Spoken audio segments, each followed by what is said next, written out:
তো এখন আমরা চলে এসেছিলাম দমদম পার্কে ঘুরতে। রেমাল আসছে, রেমালের তাণ্ডব দেখার জন্য দমদম পার্কে ফাঁকা জায়গায় এসেছি।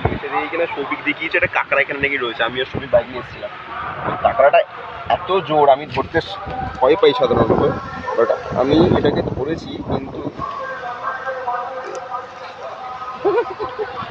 ফাটিয়ে দিলে কি ফাটালে তাই?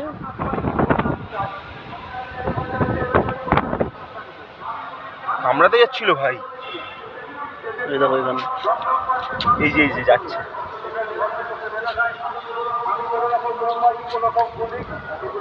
ছেড়ে দে।